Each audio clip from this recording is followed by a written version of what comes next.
Radio at 99.1 FM and 99.5 FM. Looking forward to you sharing in the conversation.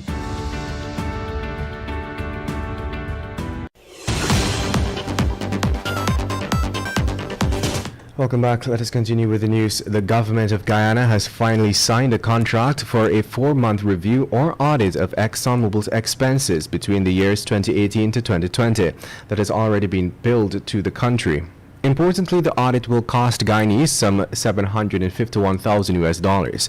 This is a discounted price from the $1 million that was being sought by the consortium to undertake the review. The consultancy was awarded to VHE Consulting, which is a registered partnership between Ramdihal and Haynes Inc. and Vitality Accounting and Consultancy Inc., along with one more. Natural Resources Minister Vikram Bharat said that the audit was delayed as the government was trying to ensure local companies undertake the important task, even as it pushes for the inclusion of Guyanese in the oil and gas sector. Meanwhile, the Hire Purchase Bill of 2020, which seeks to safeguard the rights of consumers who buy items on credit, has outlined a number of new rules which, among others, will regulate the repossession or seizure of items. For one, the bill proposes that instead of the company or seller being able to repossess items from the purchaser after 3 months of default in payments, they will now have to obtain a court order to do so.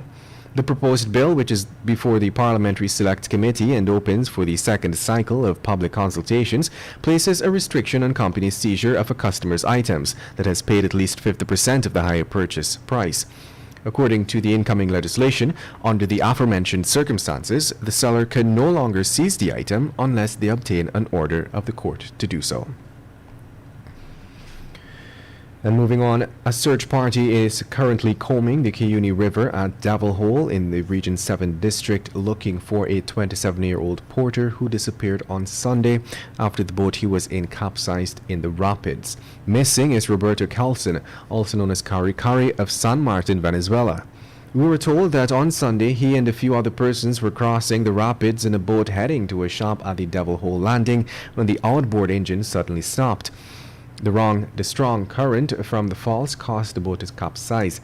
While others made it to safety, the strong currents reportedly took him away and he was not seen again. In other news, 36-year-old Aduk Josiah of Sophia, Greater Georgetown, was on Tuesday sentenced to 18 years imprisonment for raping a 15-year-old girl that was left in his care. Josiah had pleaded not guilty to the charge, which stated that on August 8, 2018, he engaged in sexual activity with a child under the age of 16. In April, he was found guilty of the offense, and on Tuesday, Justice Priya Sunarayan Bihari in the Tamarar High Court handed down his sentence. And to wrap things up, hours after the trial commenced for the murder of 22-year-old school teacher Kaieteur Branch, the man who was charged with the crime was freed of the charge after the prosecution was unable to locate the key witness. The battered body of Branch was discovered unconscious at Louisa Rowe, Georgetown on November 5, 2017. The woman was rushed to the Georgetown Public Hospital where she remained without regaining consciousness and subsequently succumbed on November 7, 2017. And just before we go, we turn the pages of today's Kaieteur News to page 7, dedicated to being blunt. Guyana, what's going on?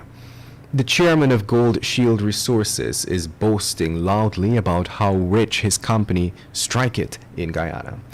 A Canadian company chair could boast on a United Kingdom media outlet about a 350,000-ounce gold jackpot in Guyana. Why don't we know? How is it that our leaders have not said one word about Golden Shield Resources? Why is it we have? It is not a government with leaders, but a mafia organization with godfathers running this country. And that brings us to the end of today's News at Noon. I'm Kevin Smith. Thank you for listening.